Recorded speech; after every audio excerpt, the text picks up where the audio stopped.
예수께서 가버나움에 들어가시니 한 백부장이 나와 간구하여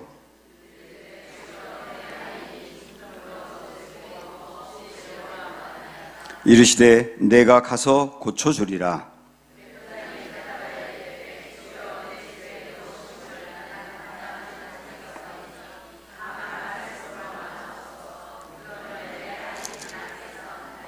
나도 남의 수하에 있는 사람이요 내 아래에도 군사가 있으니 이더러 가라 하면 가고 저더러 오라 하면 오고 내 종더러 이것을 하라 하면 하나이다.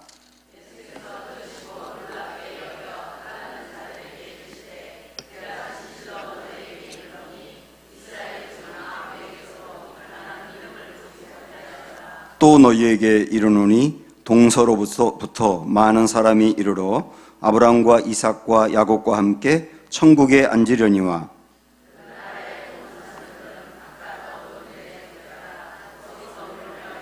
같이 읽습니다. 예수께서 백부장에게 이르시되 가라 네 믿은 대로 될지어다 하시니 그 즉시 하인이 나으니라. 아멘. 예수님을 만난 사람들에 대해서 이제 복음서에 있는 말씀으로 여러분과 좀 나누고 싶은데요. 예수님을 만난 사람들이라는 이 제목이 붙어 있다고 해서 예수님을 만난 그 사람에게 초점을 두지는 않습니다. 그러니까 그 예수님을 만난 어떤 사람이 갖고 있는 믿음이라든지 그 사람의 어떤 헌신과 열정이라든지 이런 것을 본받자라고 하는 측면에서 이제 우리가 생각해 볼 것이 아니고 우리는 예수님을 만난 그 사람들에서 그 예수님에게 초점을 두는 거예요. 그 예수님이 어떻게 만나주시고 그 예수님이 누구이기에 그렇게 역사를 나타내시고 그러는지 예수님에 대해서 보려고 합니다. 사실 우리는 예수님을 충분히 아는 것으로 사실 그 자체로 충분하거든요. 그래서 우리가 그런 말씀을 앞으로 나누도록 하겠고 오늘 이제 첫 번째 백부장 이야기인데요. 1월 신년 초가 되다 보니까 많은 사람들이 이제 꿈도 있고 그리고 이루려고 하는 목표도 있고 그러다 보니까 노하우에 관심이 많습니다. 노하우. 이것을 이루기 위해서 노하우가 뭘까? 내가 목표로 세운 그것을 이루었던 그 사람들, 나보다 먼저 이루었던 사람들은 어떤 방법으로 그걸 이루었을까? 그래서 그 노하우에 대해서 관심이 많다고요. 그런데 정말 중요한 거는 노하우가 아니고 노웨어입니다. 노하우라고 하는 것은 그것을 이루기 위해서 어떤 방법을 얘기하는 거잖아요. 노웨어라고 하는 말은 방법을 얘기하는 게 아니라 그 사람이 어떤 방향으로 가고 있느냐를 묻는 거예요. 방법보다 훨씬 중요한 게 방향입니다. 저는 이전에 젊을 때 지금도 상당히 젊지만 훨씬 더 젊었을 때는 세미나에 관심이 많았어요. 그래서 어떤 목사님이 어떤 방법으로 양육을 했다 그러면 그걸 듣고 오고 어떤 방법으로 교회가 부흥했다 그러면 또 그 세미나를 듣고 오고 계속 그런 데 관심을 갖고 참 많이 들었습니다. 그런데 제가 주로 이렇게 들었던 세미나는 노하우를 가르쳐주는 세미나였어요. 이렇게 하면 부흥한다. 그런데 그 노하우를 배워오고 노하우대로 할 수도 없어요. 왜냐하면 워낙 큰 교회 목사님이기 때문에 그 큰 교회 목사님의 방법대로 할 수도 없고 설령 그대로 한다고 되는 것도 아니에요. 어느 날 불현듯 제 마음에 딱 다가오는 생각이 뭐냐면 지금 나에게 노하우가 중요한 게 아니고 내가 하나님 앞에서 어떤 방향으로 가고 있느냐가 중요하구나 하는 것을 깨닫게 되었습니다. 내가 하나님 앞에서 지금 신실하냐? 남들이 볼 때 남들이 보든 안 보든 하나님이 나를 보신다고 생각을 하며 그 하나님 앞에서 내가 정말 진지하냐? 그리고 목회자로서 본질이 되는 말씀과 기도를 묵묵히 붙들고 가고 있느냐? 지금 내가 설교를 잘하느냐 안 하느냐 그걸 떠나서 내 목회자로서 내 인생이 지금 하나님께로 잘 그 방향이 가고 있느냐? 이게 정말 중요하다는 것을 깨닫게 되었어요. 그렇게 묵묵히 좋은 방향으로 가기만 한다면 그 사람이 열매를 거두는 것은 그렇게 어렵지 않습니다. 당장은 아니라 할지라도. 그러다 보니까 제가 이제 목회를 하면서 담임 목사가 되어서 이제 부사역자들, 우리 교회도 이제 우리 부교역자들 막 더 좋은 분들이 많이 있지만, 저도 이전에 대전에 있을 때도 부사역자들이 여러 명 있었는데요. 그 중에 어떤 이제 그 전도사님이었어요, 그때는. 그 전도사님은, 설교를 시키면 세상 그렇게 재밌을 수가 없어요. 그렇게 재밌을 수가 없어요. 처음부터 끝까지 계속 웃기는 거예요. 그리고 역대 대통령들 흉내를 그렇게 잘 낼 수가 없어요. 그래서 뭐 처음에는 막 노태우로 시작했다, 나중엔 전두환으로 갔다가 막 이거를 막 말씀을 그렇게 계속 바꿔가면서 하는데 교인들은 막 죽는다고 깔깔대고, 저도 정말 재미있고 그러더라고요. 남는 게 하나도 없는 거예요. 설교할 때마다 그러더라고요. 그래서 제가 한 번은, 야, 너 정말 재밌는데 교인들이 왜 오나 모르겠다. 야, 이 시간에 차라리 TV에서 개국 콘서트를 보면 더 재밌잖아. 그 방향을 좀 바꿔야 돼. 이렇게 얘기했는데 뭐 아니래요. 근데 제가 한참 그 친구하고 이제 다른 데를 가고 연락이 두절됐었는데, 어느 날 가까운데 제가 어디 갔다가 갑자기 커피를 마시고 싶어서 커피숍에 그 카페에 들어갔더니 거기 있더라고요. 그 깜짝 놀라가지고 왜 여기 있냐고 그랬더니 목회를 그만둔 거예요. 그리고 그 카페를 하고 있는 거예요. 한 전도사님은 처음에 제가 목회하는 교회를 타고 가서 설교를 하는데, 이 설교의 그 스킬이 참 좋더라고요. 그래서 막 목소리도 쫙 이렇게 막 깔았다가 막 높였다가, 그 다음에 이 제스처도 참 좋고, 그리고 청중들을 확 휘어잡는 어떤 그 카리스마도 있고, 그런데 어느 날 제가 그 전도사님의 설교 준비한 걸 딱 봤더니, 설교를 한 30분 하는데 달랑 요거 한 장 들고 있어요. 근데 그것도 큰 제목 몇 개만 쭉 적어와서 한 반 정도에다가 이렇게 메모만 한 걸 갖고서 이걸 갖고 설교를 하는 거예요. 그 갖고서 싹 잘 풀어가는 거예요. 워낙 뭐 타고난 재주가 있으니까. 그런데 한 번만이 아니고 의뢰이 보면 그렇게 설교를 하더라고요. 그래서 보다 못해서 제가 평생 목회할 건데, 지금부터 설교 원고를 쓰지 않으면 평생 안 쓰게 돼. 그러면 몇 장 이렇게 끼적끼적 해가지고 그냥 썰을 푸는 건데, 그건 정말 한계가 있는 거야. 그거는 오래 못 가. 그러니까 진지하게 말씀을 처음부터 끝까지 다 타이핑하고 원고를 써야 돼. 그렇게 강조했는데, 이 전사님은 그 말을 금방 받아들이더라고요. 그러면서 원고를 쓰기 시작하는 거예요. 근데 그 전사님을 보면서 점점 나아지는 걸 느꼈어요. 점점 나아지는 거. 우리 지난번 우리 교회에서 헌금해가지고 고성에 있는 교회 그 건축한다고 해서 우리 같이 헌금했지 않습니까? 그 교회 이번에 건축을 했고 목회를 잘하고 있어요. 제가 이런 여러 가지 예를 들었습니다만은, 신년 벽두에 여러분 정말 중요한 것은 노하우가 아닙니다. 노하우 몰라도 괜찮아요. 내가 하나님 앞에서 노웨어 방향이 잘 가고 있는가? 하나님을 믿는 내가 정말 진지하게 하나님을 믿는 그 방법과 방식과 태도가 자리가 잘 잡혀 있는가? 그를 바라보면서 출발하는 게 좋지 않겠는가? 그런 생각이 드는 겁니다. 오늘 말씀도 큰 맥락으로 보면 그런 걸 얘기하고 있어요. 워낙 유명한 말씀입니다. 한 백부장 이야기인데요. 백부장은 100명의 부하를 거느리고 있는 지휘관이거든요.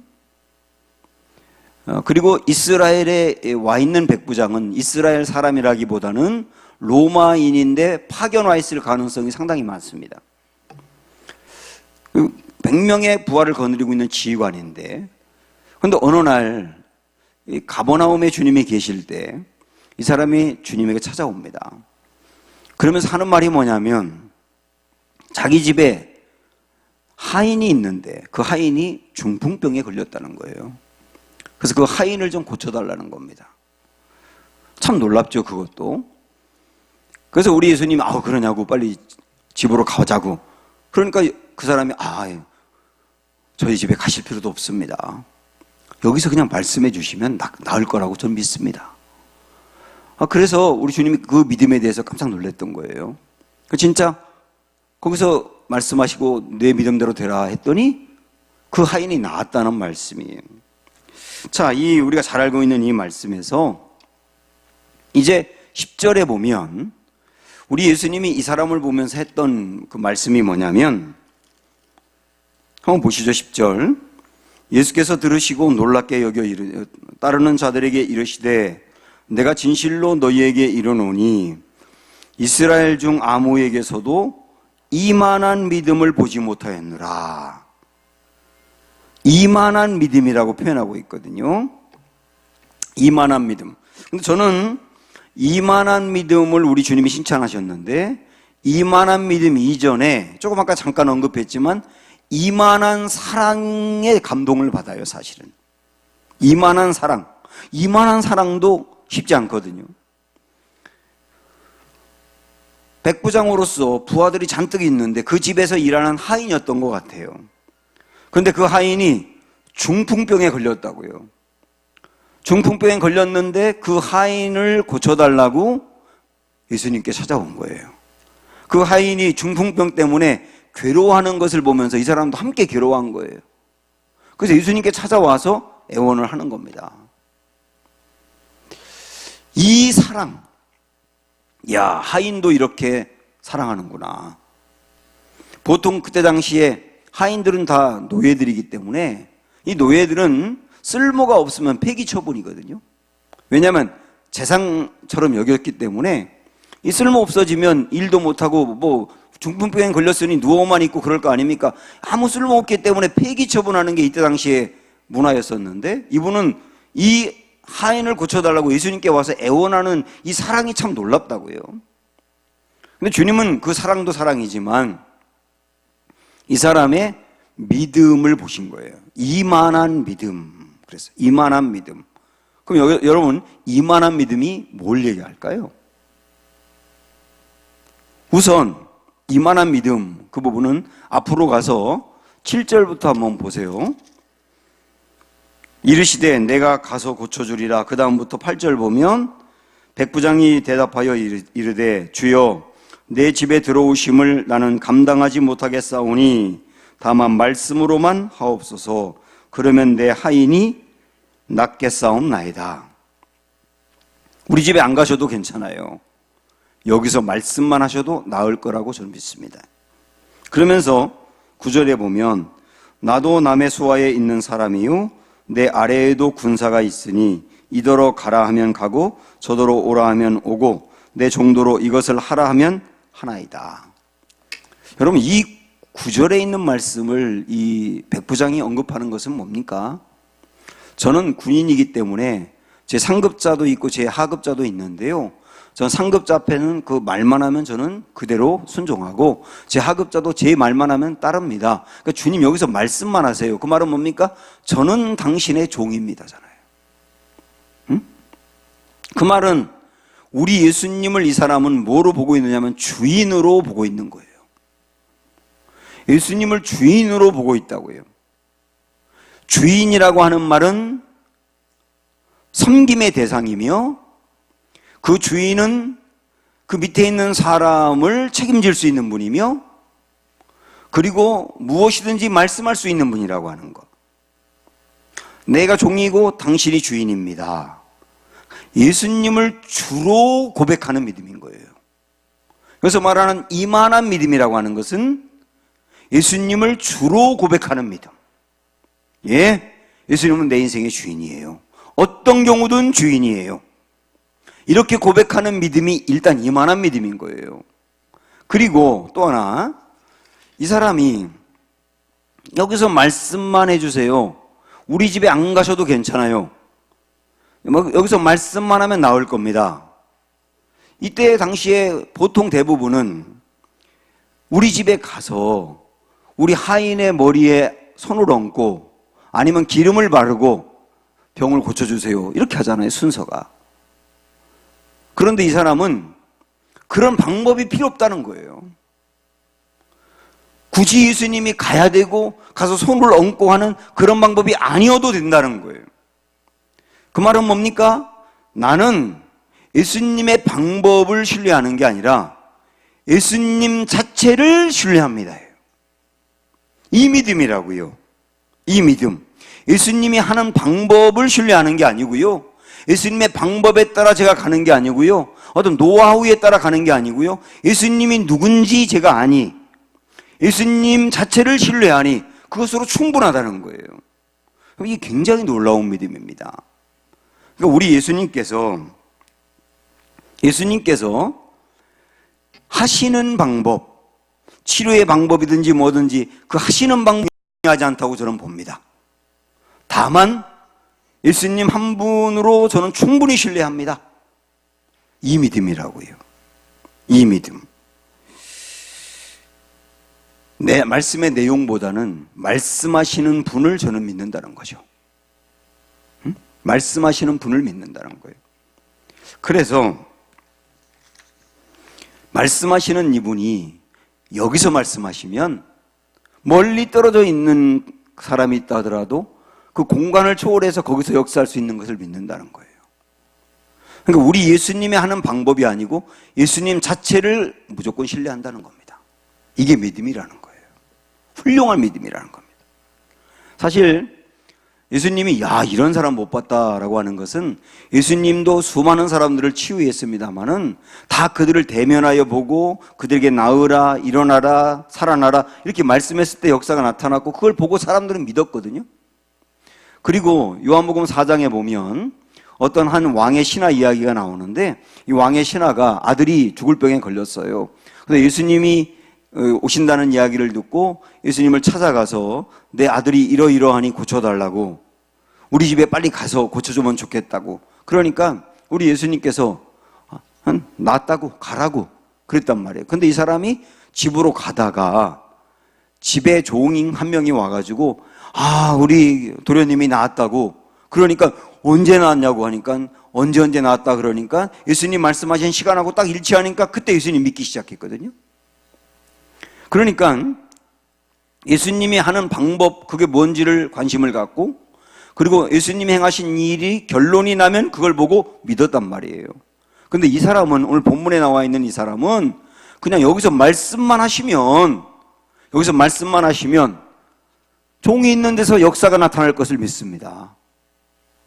이 사람의 이 믿음을 잘 생각을 해보시라고요. 방법이 필요가 없어요. 나는 다만 내 앞에 계신 예수님 그 자체를 신뢰합니다. 그 자체를 신뢰합니다. 그러니까 예수님이 하는 방법은 아무 상관없어요. 내가 이해 못해도 상관없어요. 도저히 왜 저런 방법으로 하지? 그것도 상관없어요. 예수님을 믿으니 방법은 필요 없어요. 괜찮아요. 예수님이면 돼요. 이 믿음이라고요.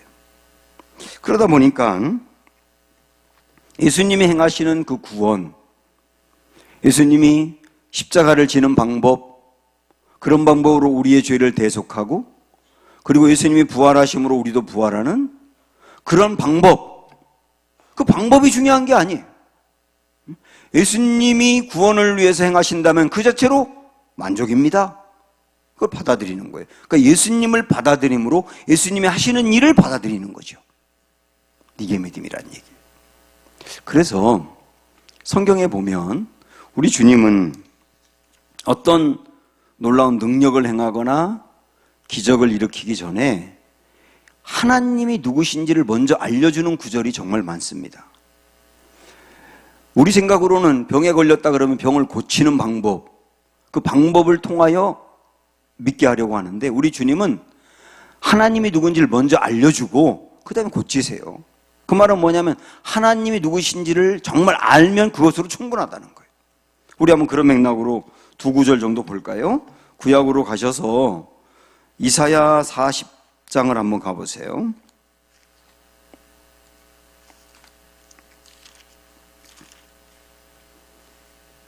(1016쪽) 여러분께서 잘 아시는 말씀 두 구절을 봅니다. 이사야 40장 27절부터 보겠습니다. 자, 27절 보시면 야곱아 어찌하여 내가 말하며 이스라엘아 내가 이르기를 내 길은 여호와께 숨겨졌으며 내 송사는 내 하나님에게서 벗어난다 하느냐. 그러니까 이스라엘 백성들이 하나님을 향하여 하나님 왜 우리는 기도해도 응답이 없으세요? 왜 우리는 억울한데 하나님 듣지 않으세요? 우리 버리신 거 아니에요? 이렇게 물었다는 거예요. 그에 대해서 우리 하나님께서는 이들에게 하나님이 그들과 함께하고 하나님이 그들에게 은혜를 베푸는 걸 보여주고 싶어요. 그런데 그 보여주기 전에 먼저 하시는 말씀이 뭐냐면 28절 보세요. 시작. 너는 알지 못하였느냐? 듣지 못하였느냐? 영원하신 하나님 여호와 땅끝까지 창조하신 이는 피곤하지 않으시며 곤비하지 않으시며 명철이 한이 없으시며 이렇게 나오죠. 그러니까 하나님, 정말 하나님 능력 있는 거 맞아요? 하나님 우리 사랑하는 거 맞아요? 정말 사랑한다면 뭔가 보여주세요. 그럴 때 하나님이 하신 말씀이 뭐냐면 내가 누구냐? 내가 누구냐? 나는 영원한 하나님이야. 내가 누구냐? 나 창조주야. 내가 누구냐? 나는 지혜와 명철이 한이 없어. 그거 먼저 알아. 하나님이 누군지를 먼저 알아. 하나님이 먼저 누군지를 아는 것. 그것으로 믿음을 키우면 하나님이 어떤 방법으로 너희에게 은혜를 베풀든지 상관없어. 자꾸 하나님 어떤 방법으로 나를 도울까? 그거에 초점을 두지 마. 하나님이 누군지를 알면 믿으면 충분해. 이렇게 말씀하는 거잖아요. 자, 이번에는 이사야 33장으로, 거기도 유명한 말씀이죠. 송구영신 예배 때 제일 많은 본문으로 선택하는 게 예레미야 33장이라고 하더라고요. 예레미야 33장 1105쪽 1절부터 봅니다. 예레미야가 아직 시위대 뜰에 갇혀 있을 때에 여호와의 말씀이 그에게 두 번째로 임하니라 이르시되. 그러면서 제가 지금 예레미야라고 안 했나요? 그래서 지금 계속 찾으시는구나. 예레미야 33장, 죄송합니다. 1105쪽 예레미야 33장 1절부터 1절 보기 전에 우리 3절을 먼저 볼까요? 하나님께서 이 예레미야에게 이제 은혜를 베푸시려고 합니다. 그래서 3절에 뭐라고 나오느냐면 너는 내게 부르짖으라 내가 내게 응답하겠고 내가 알지 못하는 크고 은밀한 일을 내게 보이리라. 너 기도해. 그럼 응답받아. 이 말씀을 하나님이 해주고 싶은데 그 말씀 전에 하나님이 먼저 준 게 2절이거든요. 2절에 뭐라고 그랬냐면 일을 행하시는 여호와 그것을 만들며 성취하시는 여호와 그의 이름을 여호와라 하는 이가 이와 같이 이르시도다. 여기도 똑같지 않습니까? 응답해 준다고 얘기하기 전에 하나님 먼저 말씀하시는 게 뭐냐면 하나님이 누구신지를 말씀하는 거예요. 하나님은 누구냐? 하나님 여호와야. 구원하시는 하나님이야. 그런데 이 일을 행하시는 분이야. 그리고 그것을 성취하는 분이야. 그 이름 자체가 여호와인데 구원자야. 하나님이 누군지를 먼저 알려주는 거예요. 너 이 하나님을 믿어. 하나님이 누군지 그 하나님을 알고 믿어. 그 하나님을 알고 믿으면 그 다음에 그 하나님이 응답해 준다는 거, 문제를 해결해 준다는 거, 그런 거에 대해서 아무것도 안 돼. 뭐 당연히 믿는 거예요. 성경이 일관되게 하는 이 관점이 무엇인지를 잘 생각을 해보세요. 지금 여러분께서도 이제 한 해를 출발을 했는데 어떤 문제가 내 안에 많이 있다든지 그것 때문에 마음이 참 낭망되고 힘들고 어려울 수 있는데 말이죠. 하나님이 어떤 방법으로 이 문제를 해결해 주실까? 이런 방법이면 참 좋겠다. 아니면 이런 방법이면 어떨까? 자꾸 내가 어떤 방법을 설정을 해놓고 그런 방법이 되기를 원하는 마음이 우리에게 있는데 그 노하우에 너무 초점을 두지 마시고 우리가 그냥 오늘 딱 붙들어야 될 것은 뭐냐면 맞아. 하나님이 어떤 방법으로 하시든 그건 상관없어.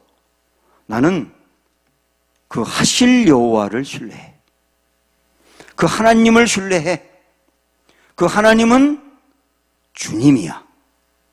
그 하나님은 불가능이 없는 분이야. 그 하나님은 내 아버지야. 부족함이 없는 분이야. 그 하나님의 초점을 두라 그 말이에요. 하나님에게만 초점을 두라. 그래서 그 하나님으로 내 마음이 부요해지고 하나님에 대한 믿음으로 충만해져라. 그러면 방법에 신경 쓰지 않아도 된다. 이게 오늘 말씀이란 말입니다. 그래서 우리 주님이 이만한 믿음을 보지 못했다라고 할 때는 이 이만한 믿음이라고 하는 것은 예수 그리스도를 그 자체로 누군지 마음으로 받아들이고 그 자체로 그냥 신뢰하는구나. 방법을 보지 않고도 이런 믿음 쉽지 않은데 이 믿음 봤다. 이렇게 말씀하는 거거든요. 그 다음에 우리 예수님께서는 다시 오늘 본문으로 오셔서